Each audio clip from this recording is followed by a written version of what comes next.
নমস্কার, পিয়ালির কুক হাউসে সবাইকে স্বাগতম। চলে এসেছি আজকে আবার একটি দুর্দান্ত রেসিপি নিয়ে। রেসিপির নাম চিকেন রেশমি কাবাব। কিভাবে গ্যাসের চুলায় আমি রেশমি কাবাব বানাই সেটাই আজকে আমি আপনাদের সঙ্গে শেয়ার করব। চেষ্টা করেছি খুব সহজ পদ্ধতিতে রেসিপিটি তৈরি করা, তাই সম্পূর্ণ রেসিপি আপনারা দেখবেন। স্কিপ করলে অনেক কিছুই মিস হয়ে যাবে।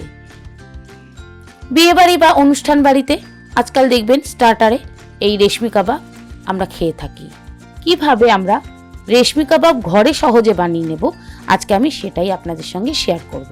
তাহলে চলুন রেসিপিটি স্টার্ট করা যাক।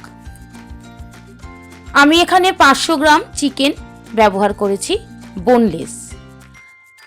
ভালো করে ধুয়ে জল ঝরিয়ে রেখেছিলাম। চিকেনের পিসগুলো একটু বড় ধরনের কাট করবেন। দেব প্রথমে স্বাদ মতো নুন, অর্ধেকটা পাতিলেবুর রস,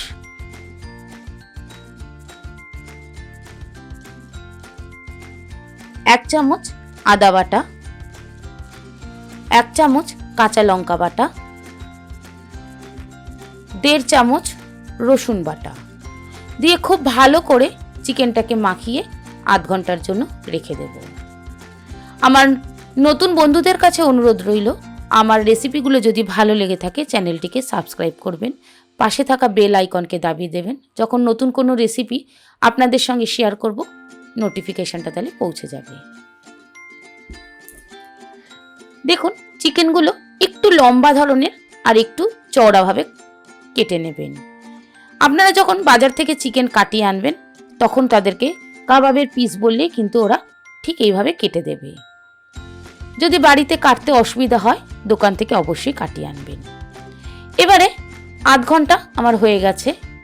দেখুন আধ ঘন্টা পর আমি একটা বাটির মধ্যে নিয়ে নেব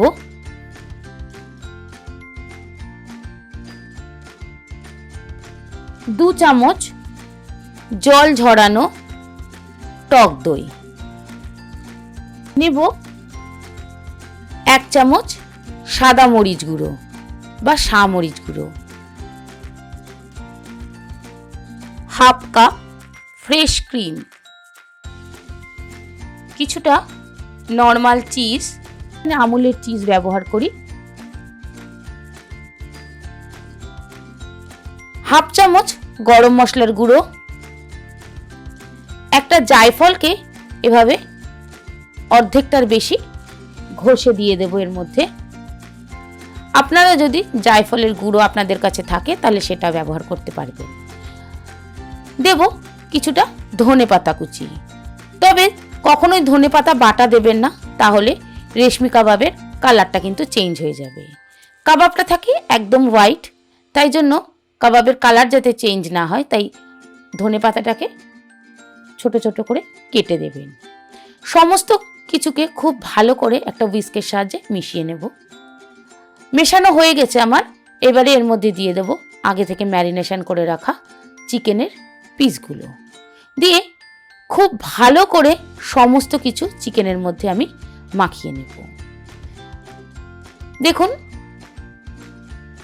আমার সমস্ত কিছু মাখানো হয়ে গেছে।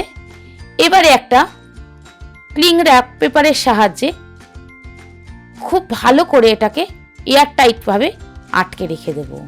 আপনাদের কাছে যদি ক্লিং র্যাপ পেপার না থাকে তাহলে আপনারা এয়ার টাইট কন্টেনারে কিংবা খুব ভালো করে মুখ চাপা দিয়ে প্লেট দিয়ে ঢেকে রাখতে পারেন। এভাবে 3 থেকে 4 ঘন্টা, মিনিমাম 3 থেকে 4 ঘন্টা ফ্রিজে আমরা ম্যারিনেশন করে রেখে দেব।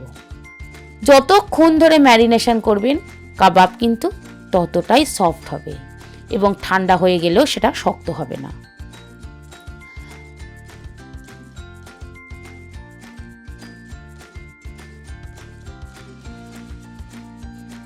আমি প্রায় 5 ঘন্টার উপরে ম্যারিনেশন করেছি। এবারে কাবাবটা করার ঠিক আধ ঘন্টা আগে কিন্তু আমি ফ্রিজ থেকে বের করে নিয়েছি। দেখুন ফ্রিজে থাকার পরেও একটুকু কিন্তু জল বের হয়নি, কারণ দইটার থেকে আমি কিন্তু পুরো জল ঝরিয়ে দই ব্যবহার করেছি, তার জন্য এর মধ্যে থেকে কিন্তু কোনো জল বেরোয়নি। নিয়ে নেব বেশ কিছুটা, কয়েকটা টুথপিকগুলোকে আগে থেকে একটু জলে ভিজিয়ে রাখবেন, তাহলে সফট হয়ে যাবে।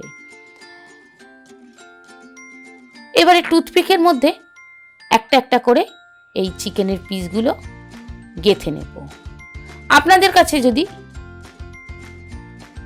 কাবাব স্টিকগুলো থাকে তাহলে সেটাই ব্যবহার করবেন, কিন্তু যাদের কাছে নেই আমি তাদের জন্য বলছি, এরকম টুথপিকের সাহায্যে এই পিসগুলোকে এইভাবে একটা একটা করে গেঁথে নেব। 3 থেকে 4টে পিস দেব, এর থেকে বেশি না, আর একটু একটু করে তাদের মধ্যে ফাঁক রাখবো। খুব ভালো করে দেখুন আমি কিভাবে এগুলোকে ঢোকাচ্ছি। যেহেতু বোনলেস, খুব সহজেই কিন্তু এর ভেতরে ঢুকে যাবে। যদি একটু বেশি বড় হয় তাহলে ফোল্ড করে এরকম ঢুকিয়ে দেবেন। দেখুন মাঝখানে মাঝখানে একটু স্পেস দেবেন। আমি এক একটা স্টিকের মধ্যে প্রায় 4টে করে পিস আমি দিয়েছি। আমার প্রায় অনেকগুলো কাবাবের স্টিক রেডি হয়ে গেছে। পুরনো বন্ধুদের কাছে আমার অনুরোধ রইল, যদি রেসিপিটি আপনাদের ভালো লেগে থাকে অবশ্যই একটা লাইক ও কমেন্ট করবেন।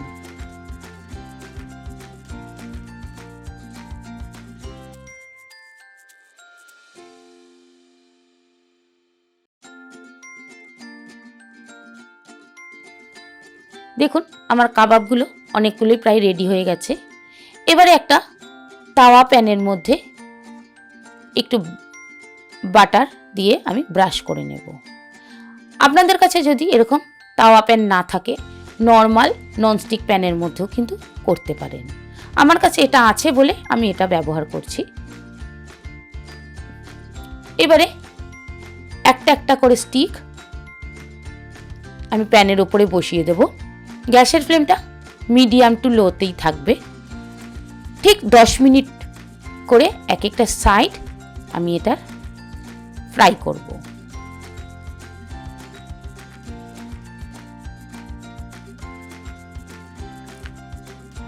দশ মিনিট আমার হয়ে গেছে। দেখুন আমি আস্তে আস্তে উল্টে দিচ্ছি। যতবার আমি চিকেনটা উল্টাবো একটা ব্রাশের মধ্যে মেল্টেড বাটার নিয়ে ওইটার উপরে ব্রাশ করে দেব, না হলে কিন্তু চিকেনটা ড্রাই হয়ে যাবে। যতবার 4টে সাইড যতবার আমি ঘোরাবো ততবার এরকম একটু বাটার নিয়ে এটার উপরে ব্রাশ করে দেব। এতে চিকেনটা থাকবে একদম সফট আর ভেতর থেকে থাকবে একদম জুসি। আমার কাবাব প্রায় রেডি হয়ে গেছে। আমি এখানে প্রথমে 3টে স্টিক করে আপনাদের সঙ্গে শেয়ার করলাম, তারপরে আমি সব কটা আস্তে আস্তে করব। দেখুন কাবাবগুলো এত সুন্দর হয়েছে, প্রত্যেকটা সফট এবং ভেতর থেকে একদম জুসি। এইভাবে যদি কাবাব বানানো হয় তাহলে কাবাব কিন্তু ঠান্ডা হয়ে গেলেও শক্ত হবে না, একদমই এরকমই সফট থাকবে। তাই জন্য ম্যারিনেশনটা কিন্তু ঠিকভাবে করতে হবে। ম্যারিনেশনটা যতক্ষণ করে রাখতে পারবেন চিকেন ততটাই সফট হবে। দেখুন আমার বাকি কাবাবগুলো প্রায় রেডি হয়ে গেছে।